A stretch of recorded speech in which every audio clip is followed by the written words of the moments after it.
coming. I'm Deb Gorton, Dr. Deb Gorton. I like to use that title, but I like to go by Deb because doctor makes me feel old. I'm a clinical psychologist. I did my training at Fuller Theological Seminary. Any Fuller fans? Yes, all right. So I did my PhD in clinical psych, and I also did a master's in theology because I was really fascinated at how our faith and our spirituality intersect with our mental health and well-being. And now I am the program director at Moody Theological Seminary's Master of Arts in Clinical Mental Health Counseling. So try to say that 5 times fast. It's a very long title.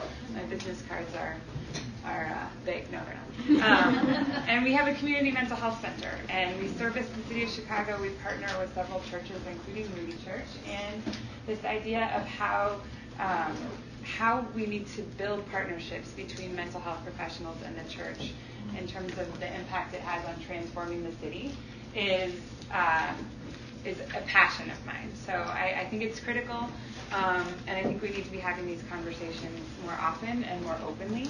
And that's going to be a part of my testimony that I'm going to share with you. But I'm a big why person. So I like research. It's part of my doctoral background. And I'm going to talk a little bit about why we need to be having this conversation to kick us off. But before I do, I'm just kind of curious who I have in the audience. So how many of you are pastors? Okay, awesome. How many of you are ministry leaders in some capacity? Okay. Any mental health professionals? Awesome. Okay, almost. I'm not sure what that is. On your way there, kind of self-proclaimed. Self-proclaimed. Okay, awesome. And how many of you are in the city of Chicago? Okay. So a lot of my statistics are directed towards the city of Chicago, but I will say this: they are replicated in any major city throughout the U.S. So don't think that because, You left one out. What did I leave out? Recipients of mental health. Recipients of mental health. We could probably all raise our hands to that in some degree, right? We all have mental health. I appreciate you saying that. So just know that even though I'm talking specific to Chicago, these numbers very likely replicate themselves in whatever community that you're in.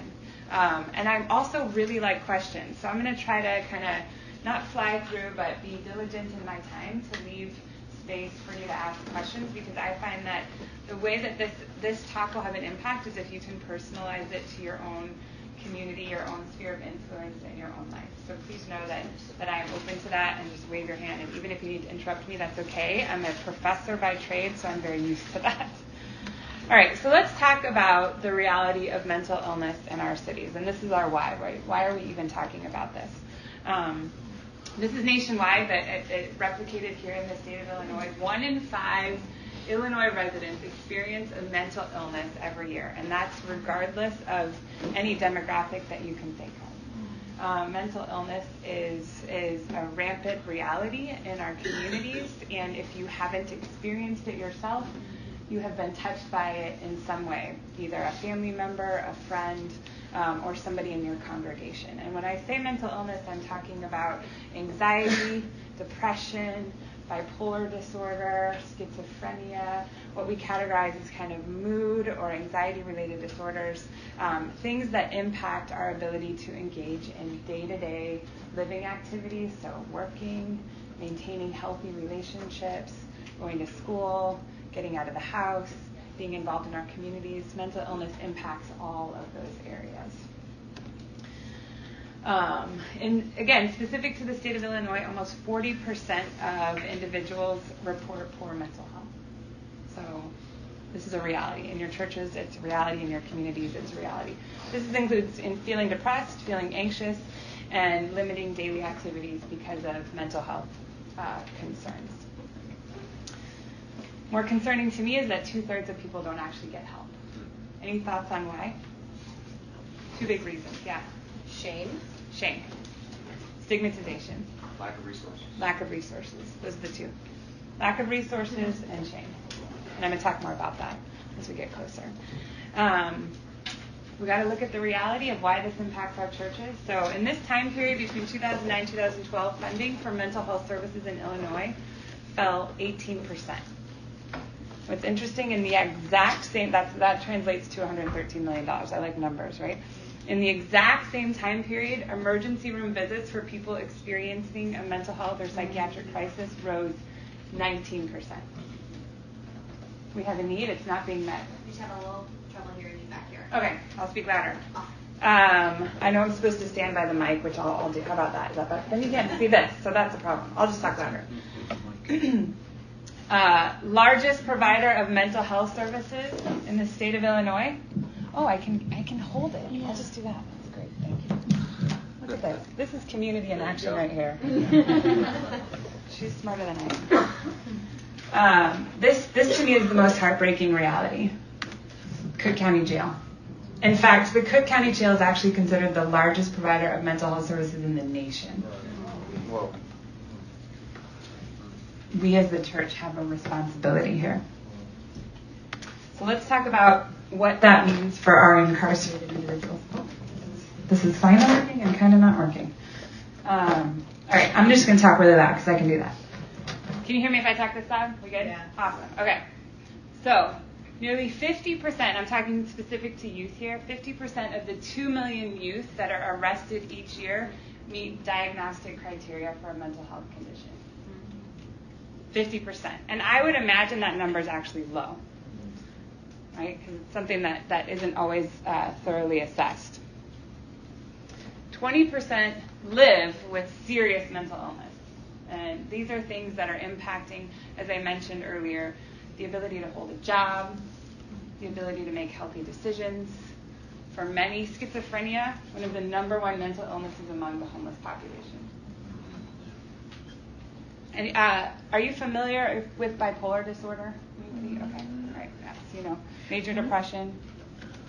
What is bipolar disorder?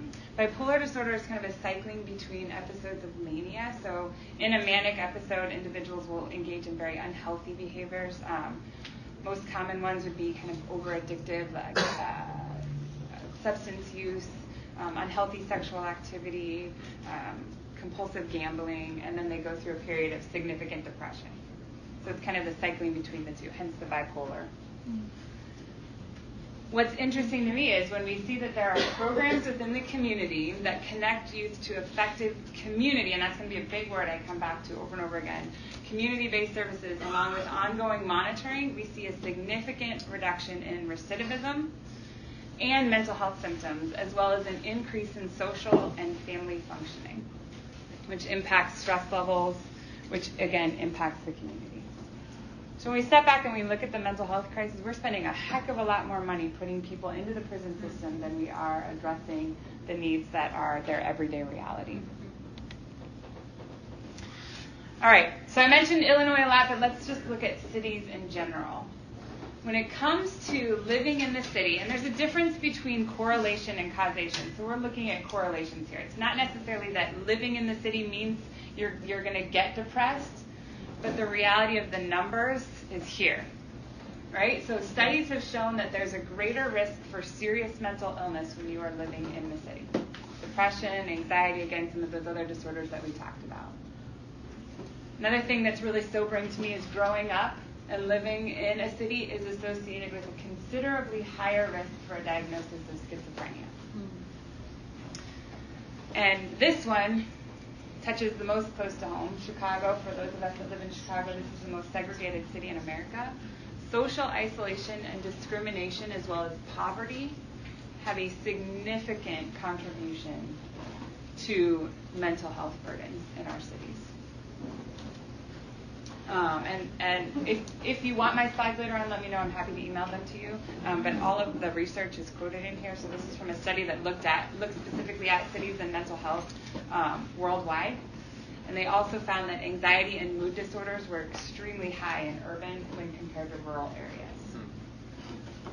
So I think we've established our why, right? How does this impact the church? So Lifeway Research did a study in 2013 among evangelical pastors to determine what are pastors' understandings of the mental health needs of their church communities, what is the congregation's need for mental health services in the church and desire, and is there a correlation between the two, or is there a consistent understanding between the two? 69% of individuals with acute, so significant presenting symptomatology, acute mental illness, indicated that churches should help them and their families in navigating how to find local resources for support with what they're struggling with. 69, so almost 70%. Close number of pastors indicate that they do provide that care, close to 70%. How do they do that? They have a list of local providers. And I'm going to talk more about consistently how the church responds to this in a minute. But they say, we have a list of local providers that we refer to. How many people knew that list existed? Less than 30%. So less than 30% of people with a member in their household experiencing acute mental illness even knew that list existed. And that's not a personal relationship. It's something. I receive referrals all the time from my church, and that is something. It's a start. So I don't want to minimize that, but it's not enough. 65% of people with a family member that is struggling with mental illness believe the church needs to talk more about it in order to reduce the stigmatization and the shame around mental illness. 50% of pastors rarely do.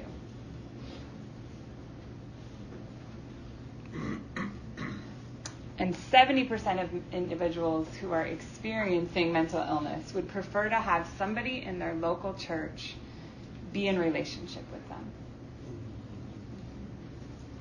This is real. I think this is really interesting too. Americans who've never attended church are least likely to see churches as a welcoming place for people navigating mental illness. How does the church often respond? One in three ways. The first is they ignore it.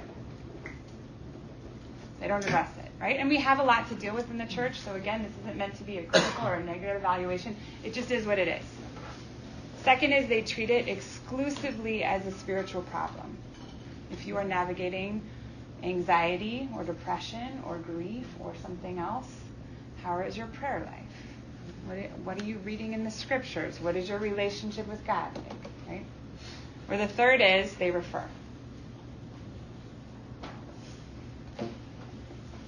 And what's interesting is that among people surveyed who have actually received mental health treatment, 25% have gone to their pastor first and how to navigate this issue. So it's relevant in the church.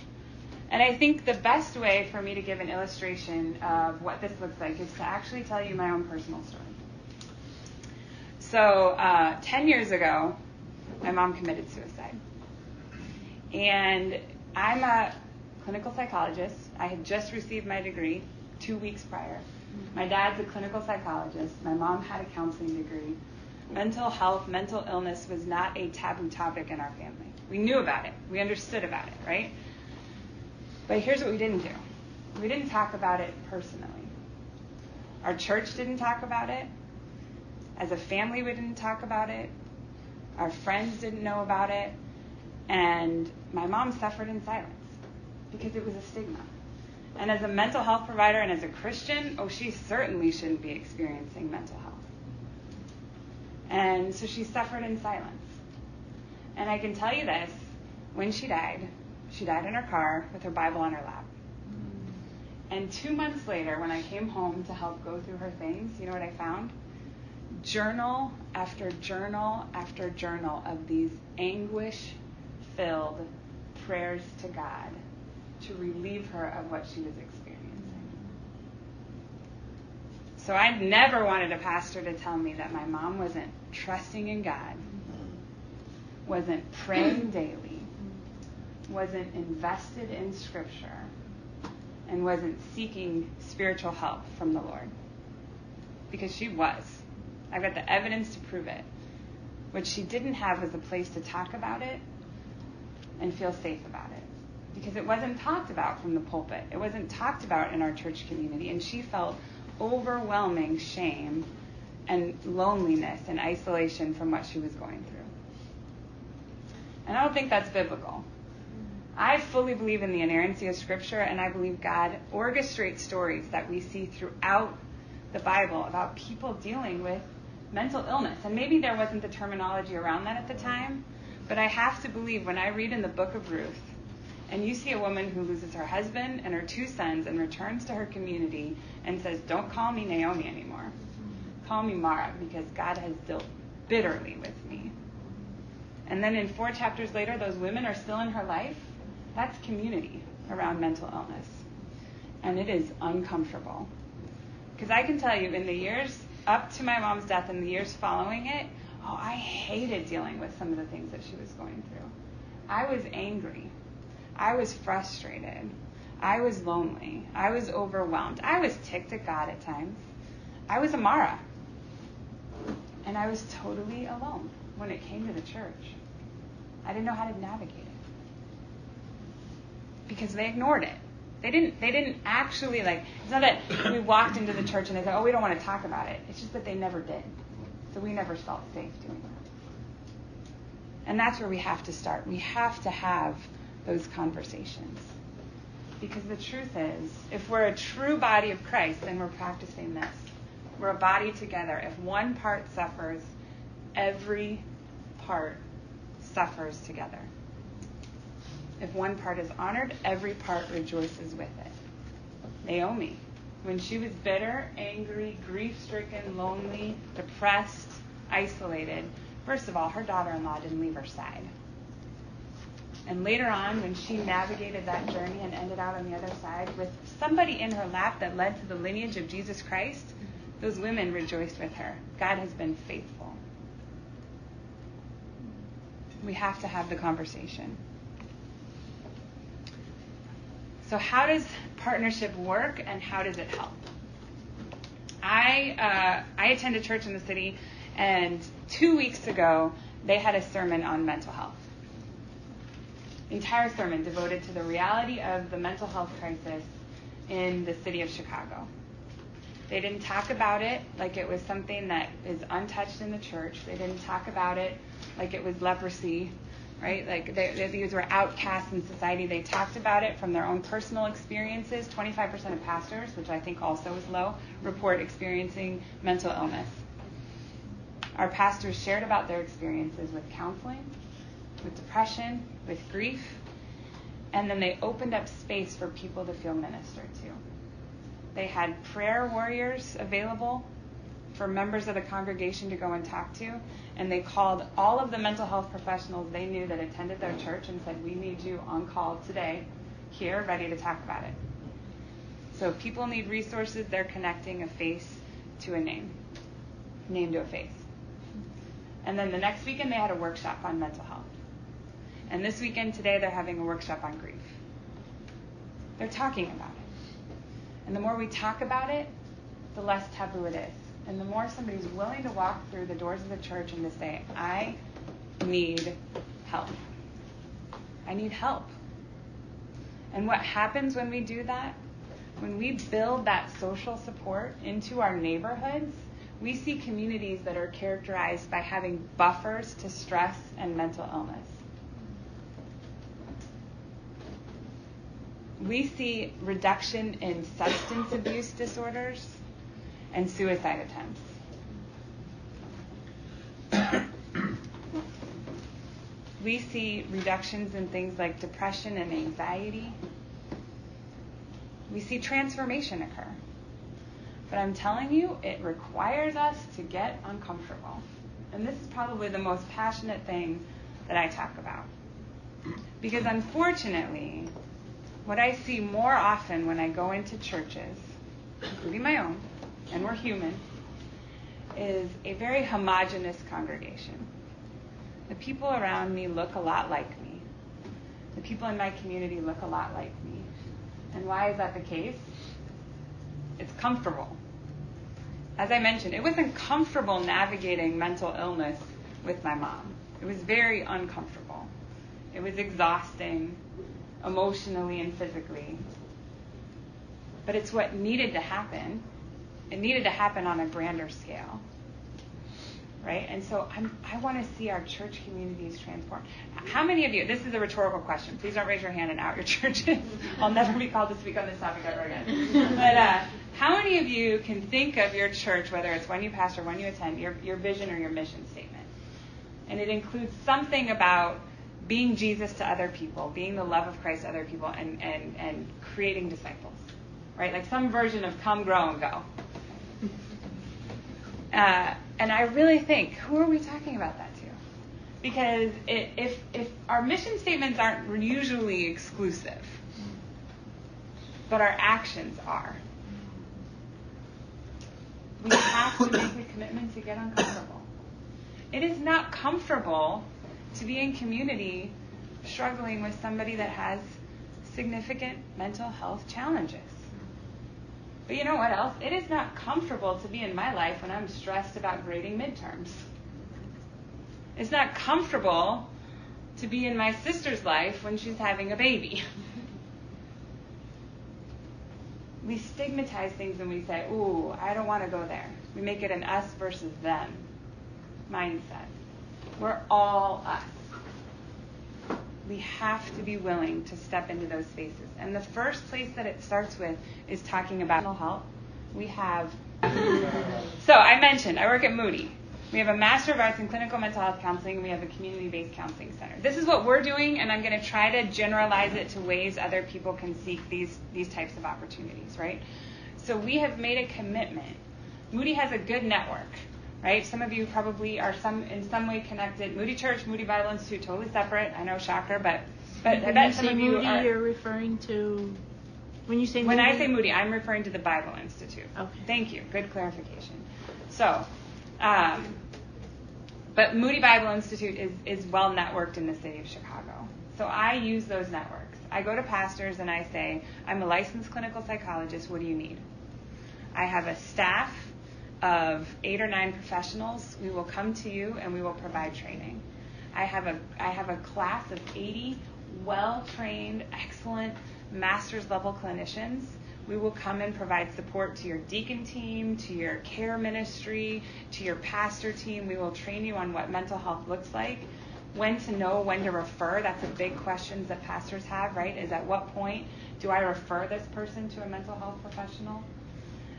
We will come in and talk about whatever topic you need us to talk about. Depression, anxiety, effective treatment, what the Bible says from our perspective about how we navigate mental illness.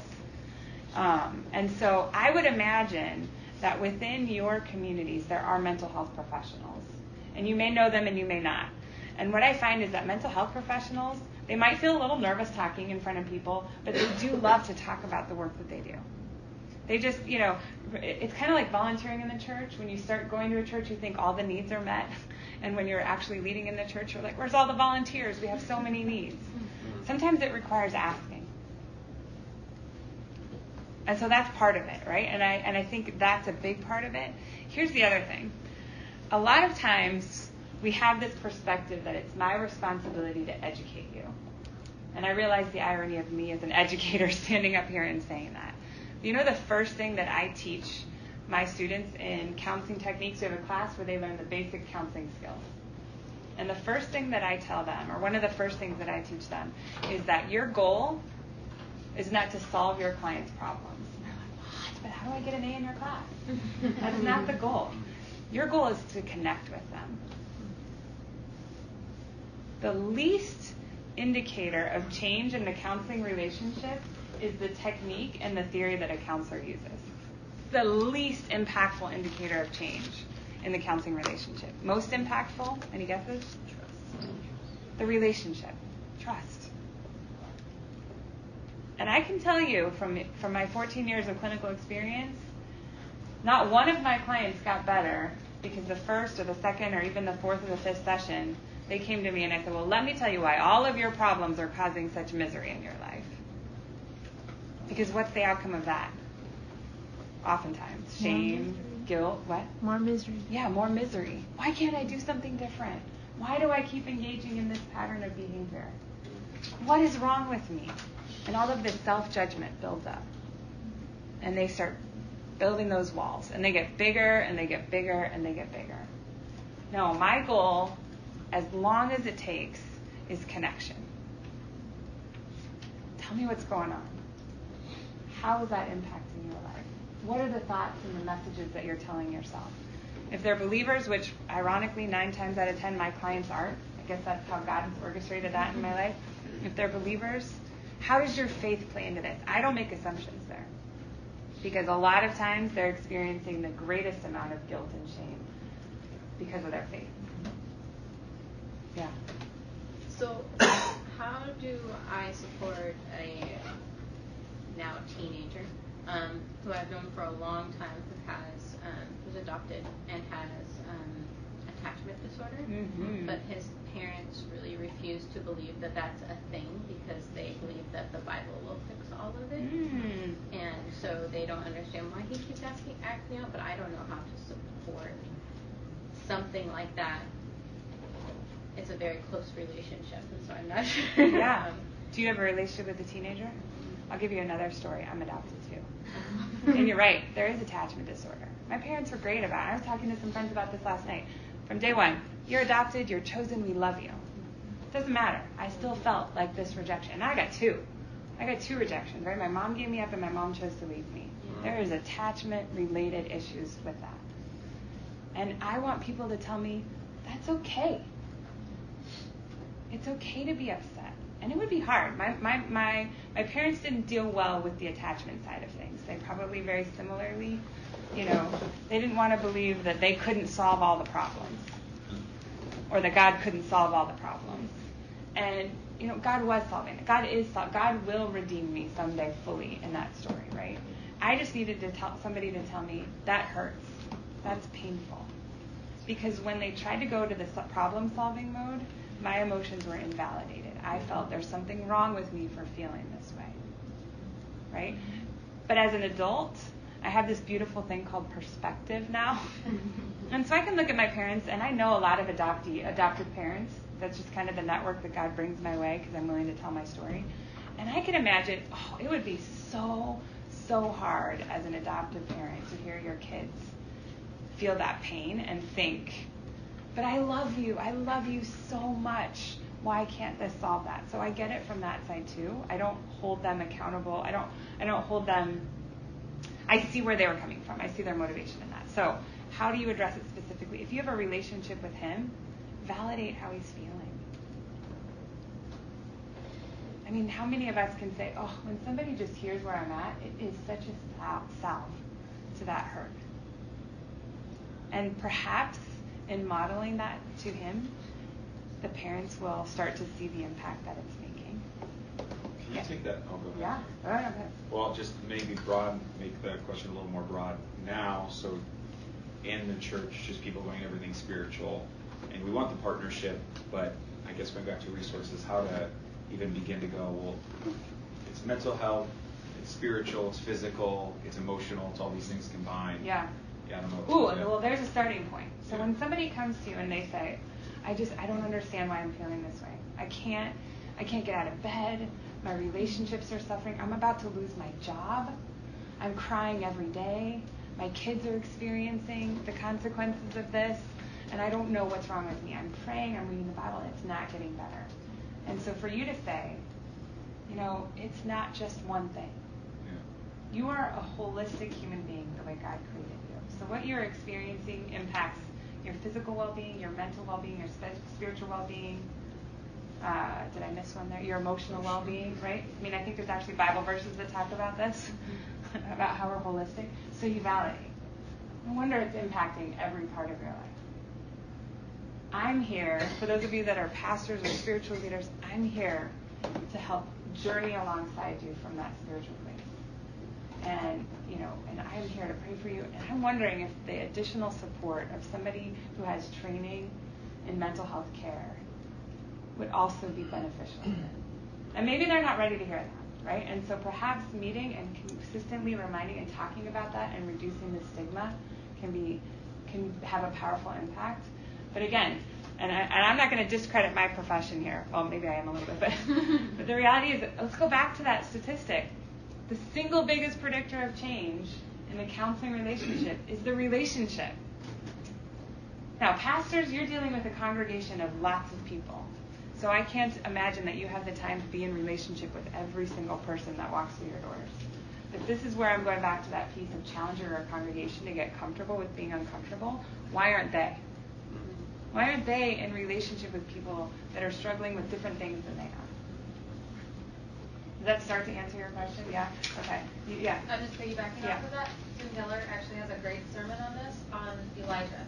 Yeah. I think it's chapter 18, right after the Mount Carmel.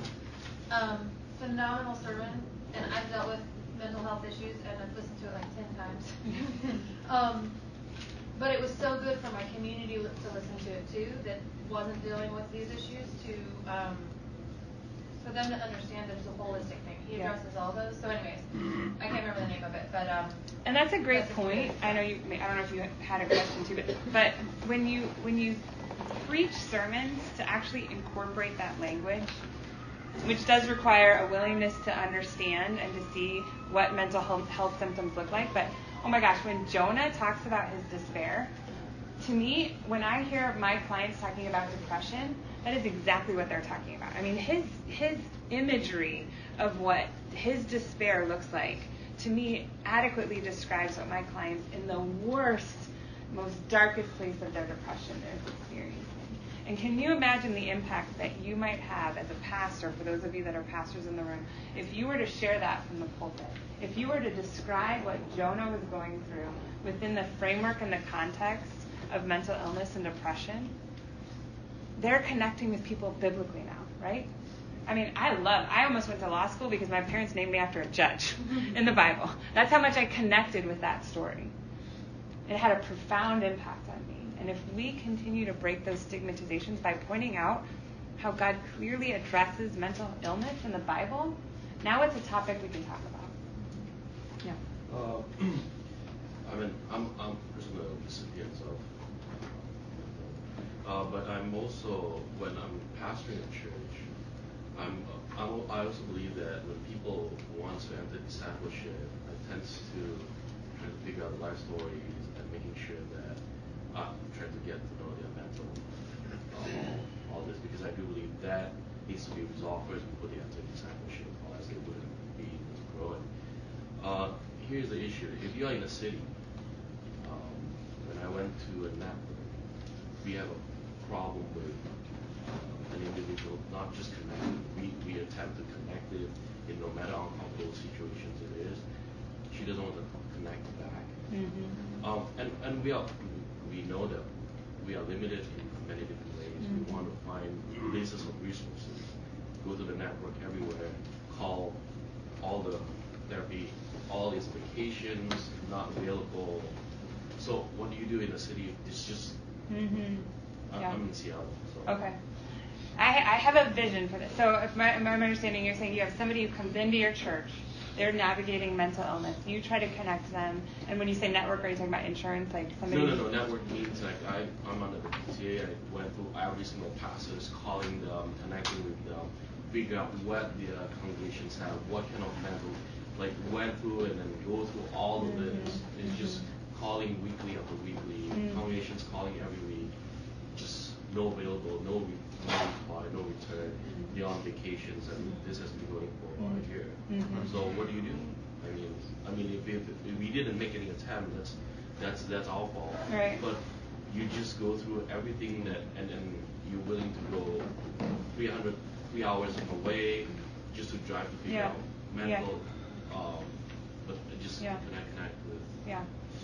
Okay, so you're connecting with churches you're not hearing back, and they're not following up, so you feel very alone in this, right? And I would say, first of all, I'm not here representing a church, but I absolutely think we as churches need to hear this, right?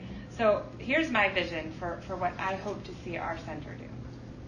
As I mentioned, we currently have 80 full-time equivalent students studying mental health, and we have a new pastor. For those of you who know, our new president, Mark Jobe, very excited about this, passionate about the city. And what I envision is that we've got a little bit of space. Over at Moody, I have a counseling center with 4 offices. And I've got 8 interns, and they see 12 clients each week. I'm not a mathematician, but that's somewhere in the 100-ish, right? But I've got another whole set of students available and ready to do internships. We need space. They've got the training. And not only do they have training in mental health, they know how to integrate faith in mental health. They know how to do it in a healthy, non-stigmatizing, supportive, and encouraging way. We just need space. Churches have space. And there's a whole lot of issues here. I realize I'm simplifying this big time, but if you have ideas, come talk to me. Right? But churches have space. And when we see that number of, I know I have it up here somewhere. Let's see. Clients who hold strong religious beliefs are much more open to counseling when they are referred by their pastor or religious leader. How much more open are clients going to be to counseling when it's in their church? So churches provide the space. We provide the counselors. Churches know their communities. Churches know their congregation. Churches know their name. Oh, and by the way, one of our core values is multicultural humility. My counseling staff and my counseling students are an incredibly diverse body of students, and we make it an intentional commitment to learn from one another. Because the reality of mental health treatment is it's white and it's individualistic. And my city is not white and individualistic, nor should it be. So my staff is trained to meet our clients where they're at, in their culture, in their experiences, in their neighborhoods. They're not going to come in and tell you how to do it. They're going to come in and they're going to listen and they're going to connect. And we just need space. We will be the church. We will come alongside and we will support the church. And I do think it also requires we have to set aside our agendas. Because there's a lot of people who walk through the office doors of my counseling center that could walk through the doors of a church and would feel not welcome there. And that's unfortunate. All right, I'm seeing way more hands. Yes, and then back here. Yeah. Well, I was just going to make one quick comment. I think when pastors and other church leaders open up about going to counseling themselves, I think that's huge. Yeah. So just the mention of, I've done some counseling in the past, or I'm currently doing, I think that's really wise of pastors to do. And if I think if pastors have never gotten any kind of counseling, they should, even just to go see what it's like. There's always stuff we can work on. Yeah. So just so they can say, yeah, I've been to counseling. I've done counseling before. We're working on. Maybe they don't want to open up about the particular issue, but it's good. So I was just going to say that. But my question is, what do you do with? We're kind of facing this issue right now in our church. I'm a mental health counselor, but I have a bunch of friends who are coming to me and saying, this one woman is just draining us. They're trying to be a friend to her. She's going through a really, really tough divorce, horrible situation. And I think the lay people, they don't know where to draw the line as far as boundaries to not get completely burned out by this one person who's just sucking the energy out of them. So like every person she meets is like vomit of everything that's happening right now. And she's pulling a bunch of the different women of the church into her story. And I'm kind of seeing it from like the mental health perspective. I'm like, this isn't healthy either. So how do you teach lay people how to, establish boundaries? Yeah, absolutely. So it's a fun. Well, let me talk to both. So don't let me forget to come back to that one. Yes, pastors that are willing to talk about their experiences of counseling. Yes, please do. Why did my mom not talk about it? She was involved in the church in a leadership capacity, and she was a mental health provider.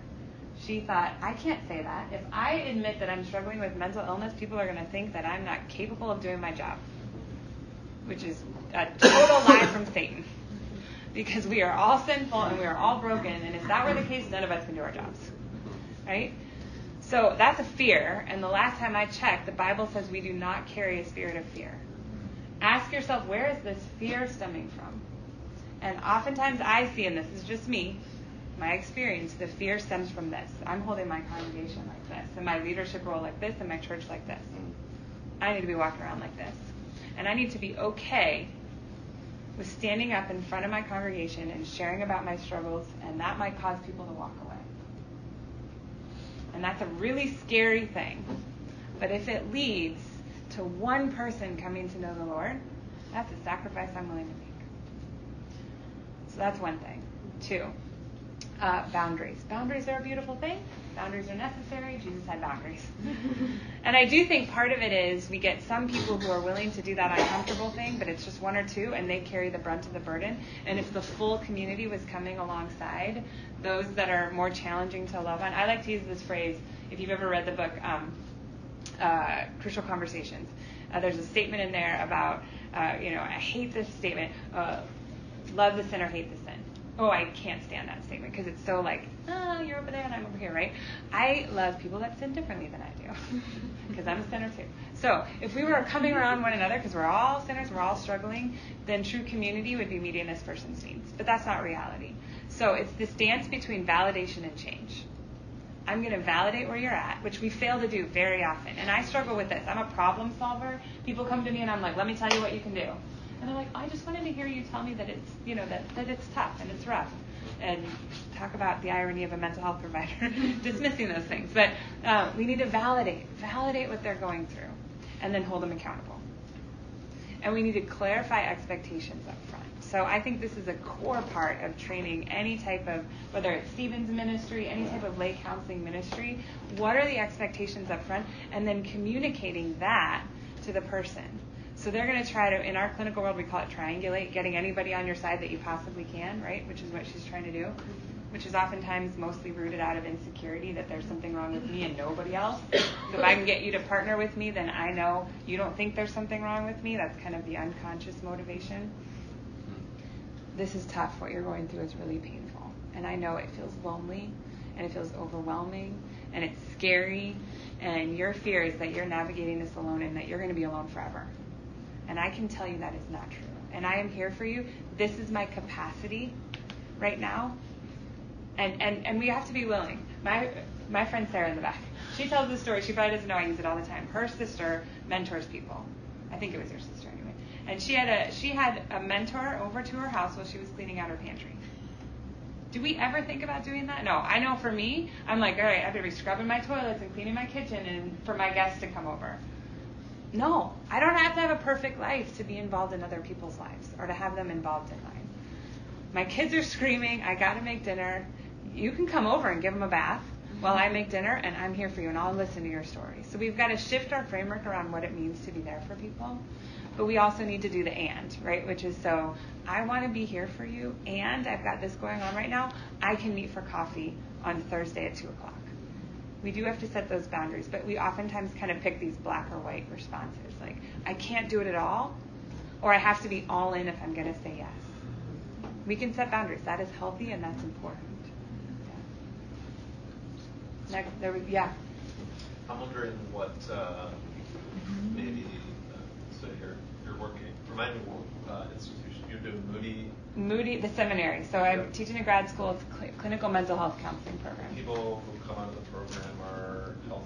Yeah, they're licensed counselors in the state of Illinois. Okay. Yeah. So I'm wondering what things maybe your students are running into as they get into the field and they maybe realize they might lack training, what they wish they would have gotten trained more in. Not necessarily as a critique of what you guys are doing with your training, but like I wish I would have gotten more help with this. Yeah. So I kind of mentioned I'm a research nerd. I do surveys every year of my students. What are we missing in our program? And when they graduate, what are we missing once they get out? And then we try to implement that as much as possible. We're limited in resources too, but trauma, huge. I need more experience in how to deal with acute trauma. What does mental illness look like in a mass shooting, a natural disaster, sexual trauma, suicide, violence, all of those things? That was a consistent report from my students. So now we're developing a trauma program. 2019, we're launching something called the Green Cross. It's a training program for our students and the community in acute trauma intervention, but it's a dual thing, and this is why I love it. Acute trauma intervention and compassion fatigue. Because guess what? If you are navigating a family member with mental illness, you know this all too well. If you are navigating a church, period. If you are in a community and you are invested in that community, you are experiencing compassion fatigue. That's the very definition of what you were just talking about. So it's dual. We train our individuals to go into the community and address acute trauma-informed mental health care and how to address their own needs as trauma providers. Yeah.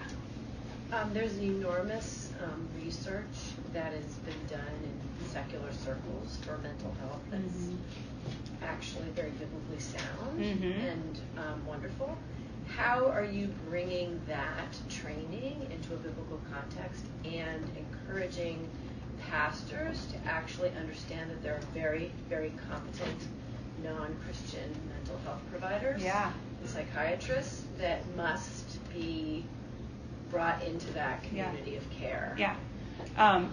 So I do it's from an educational standpoint. The first is just understanding what a licensed clinical professional is trained to do. And you're absolutely right.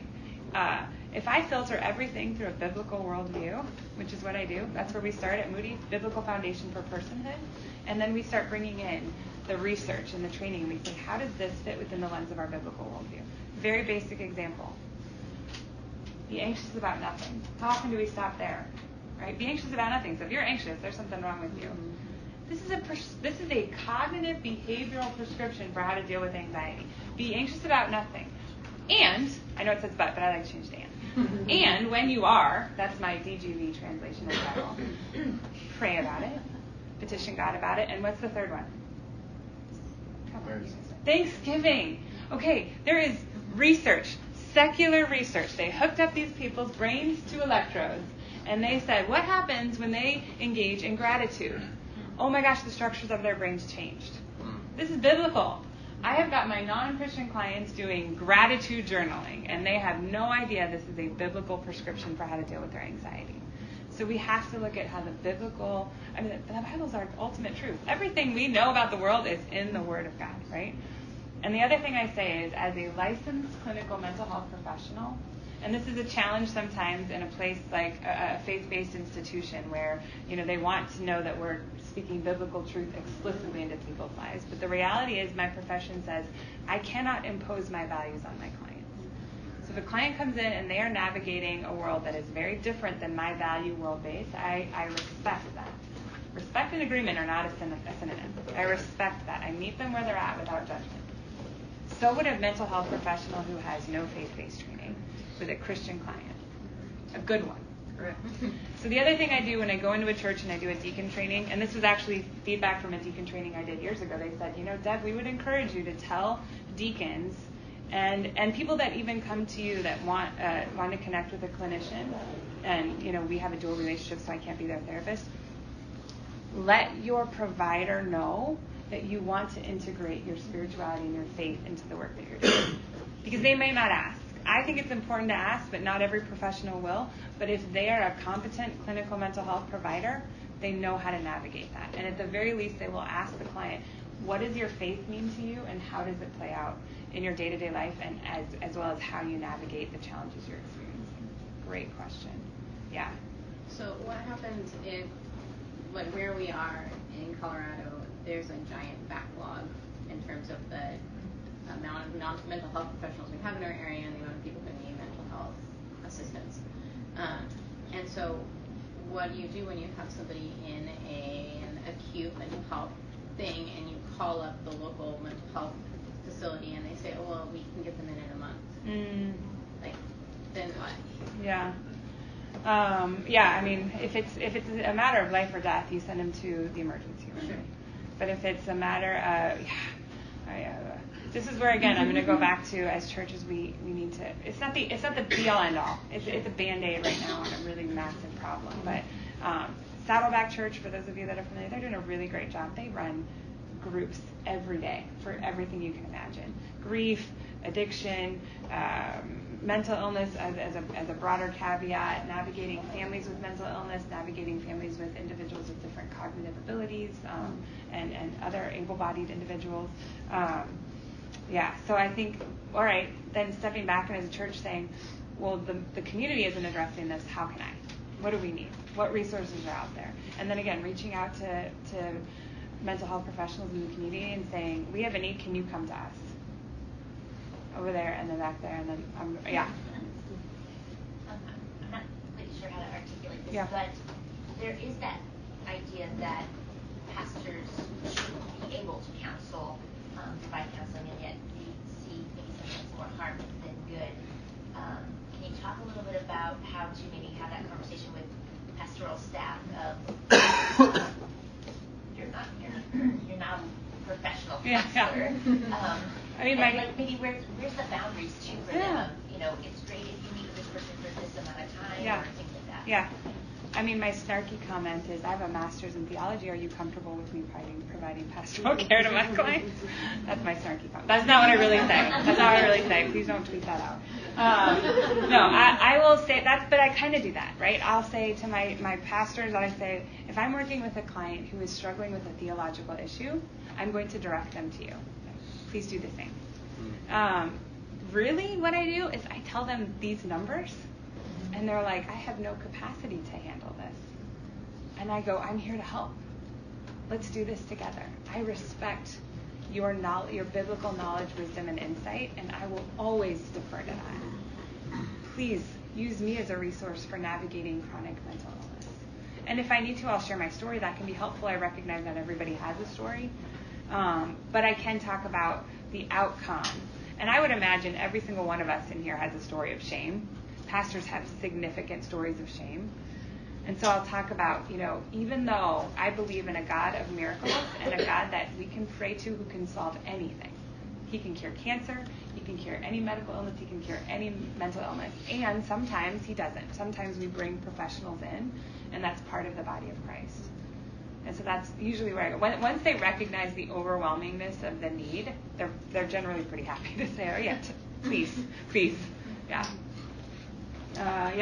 So just piggybacking with that, I guess, and back to somebody else's question, for those that don't live here and can't tap into your resources, at Moody, how would you recommend that they go about, when you say like reaching out to these professionals, like how do you start finding you in Phoenix or something like that? So I think the first thing is whatever way your church connects with its congregation, send out a mass email, reach out to your deacon team if you have one, your community care pastor if you have one, and ask your congregation, are any of you mental health providers? Host a breakfast. We would love to connect you. I had somebody come in, I don't think she stayed in here, but she came in and she said, I'm a mental health provider in the city of Chicago, and I don't know any other Christian mental health providers. I've tried to connect and I haven't. And so, connect, start to build those resources. Here's the thing. I think we get overwhelmed with the need, and there's a huge need, and we go, okay, I can't even begin to address this, so we don't even start. And it's kind of like that really cliche, this is going to tell you how much I grew up in the church, really cliche illustration that every pastor shares at some sermon or another about the kid that's walking along the beach trying to save all the starfish. Right? And the guy that comes up to him and is like, what are you doing? And the kid's like, I'm saving the starfish. And the guy's like, there's thousands. You can't save them all. And he's like, I saved that one. So cheesy. But it's true. Like, we just one at a time. Host a meeting. Host a breakfast. Provide food. People always come for food. Donuts, whatever. Have somebody bake something and just say, we want to connect you. We want to hear from you. Oh, that's a really big one, right? We're not here to educate you. We just want to have a conversation. That's the start. Yeah. You had mentioned that you are counselors and your insurance are multicultural. Mm-hmm. So my question is, there's a Chinese population out here that I have difficulty finding professionals who are Christians that speak Chinese. I can help you. Great. I live in Chicago. I can help you. I have Cantonese and Mandarin speaking students who are learning clinical mental health counseling. Thank you. Yeah. Okay. There is, which is great, because here's the other thing that's unique about my students is they come from all over the world. I teach a class called Multicultural and Diversity Issues in Counseling, and my first time teaching that class, I had a family from Madagascar. And you know what they said to me? They said, Dr. Gorton, we will never have clients if we don't first invite them into our home for a meal. And I was like, oh, my ethical, this is a problem. What are we going to do? But then I realized, I need to learn, what does that mean? What does that mean? That's true community, breaking bread. And then I was kind of jealous. I want that here. I don't want the regulations of my profession telling me I can't have my client into my home. But they're here and they're doing training, and they need to connect. So absolutely, we've got people from all over the world. Any other questions? Yeah. Do I have an email? Yeah. Let me put it up here. Let's just do this organic right now. I'm adding a slide and I'm putting my email up here, because here's what I always forget to do. Bring my business cards. I actually already gave them all out. Right. Here we go. Deborah gorton@moody.edu. Side note, we opened our counseling center, and my administration, who doesn't know anything about counseling, bless their hearts, said you have to have Moody in the name of your counseling center. Oh my God. I said, I am not calling my counseling center Moody Counseling Center. So it's abbreviated. MTS. Yeah. I just wondered, what are the, how many churches have you connected to, and Yeah. what's the biggest barrier you've experienced in reaching out to churches? Yeah. I think the biggest barrier, and my guess is it's time. You know, like we're hosting, I should have mentioned this, next Saturday, I know you're probably all conferenced out, but at Moody, we are hosting a conversation around mental health and faith. It is open to the community, it is open to professionals, to clients. We're bringing in mental health professionals, mental health and the faith. It's next Saturday, the 27th, from 8 to 3 at Moody Bible Institute. I'm sorry, I keep not clarifying that. It's specifically focused around the stigmatization of mental health in our faith communities of color, but it is open to anyone, and I really encourage my fellow Caucasian brothers and sisters to come. We need to be having this conversation and challenging our brothers and sisters to do the same. So you're all welcome. If you have questions about it, email me. And lunch is provided. It's a $30 registration fee, but it's going to be amazing. What was your question again? I got off track. I'm sorry. Just biggest barriers. Biggest barriers, yeah. I think time is a big one, and which is why we're always willing to try to go to the church, because I think, finding a space for you to come to us can be challenging. There's still a stigmatization around mental health, so there's some churches that are like, no, we're good, we got it. We're teaching our congregation how to pray and read the Bible through. We partner with, we explicitly partner, meaning like they refer to us pretty regularly and even use some of their benevolence fund for counseling services with 4 churches right now, but we have a much wider breadth of referrals. Our counseling services are $30 to see an advanced licensed clinician, and then we have licensed professional counselors that are $75, but we also have a wide network of referral. I had one other statement with that, but it flew out of my head. So, yeah. Thank you. Excuse me. Yeah. I was thinking about this thing of referral. Yeah. Like for secular treatment too. Because what I heard is very hard for me. Like sometimes the people come and ask, I want a mental health, a Christian one. No, I don't want to go to a secular. I don't want to go to a psychiatrist. And I think it's a treatment. Mm-hmm. And sometimes even like some treatments you need to go out because you cannot find inside a Christian set a counselor. And then how you deal with it? If they want a Christian? No. If they want a Christian and it's hard to find, then how to explain that it's a treatment that even not being a Christian is okay. Well, I think kind of going back to a similar question, like I would encourage them to share with whatever provider how important their faith is to them and to advocate for that. So any trained mental health professional, if they're good, is able to incorporate faith into the practice. And what's interesting is we see in the secular research a growing body of research supporting how faith and religious practices are a support system for many individuals. So I would teach them how to be their own advocate in that way. Good question. Any other questions? Yeah. Do you have any common books or resources that you would encourage pastors or lay leaders to read to give them a fundamental understanding of the importance of mental health in their pastorate? Yeah, there is a book by an author named Amy Simpson. You had mentioned it, and it is the conversations we're not having in the church, or the voices in the church we're not hearing. Amy Simpson is the author. Do you know the name of it? No. You were going to offer another suggestion, or you had another question. Yeah. That is a great book. Her mother deals with schizophrenia, and so she talks about not only the mental health statistics, but also her own personal experience and the negative experience, but then also the positive experience that they had in the church. For trauma, The Body Keeps the Score is a really great book as a trauma resource. I would also say Saddleback does have a significant body of resources. They have all these books listed, I think, on their website, I would imagine, as well as some additional ones.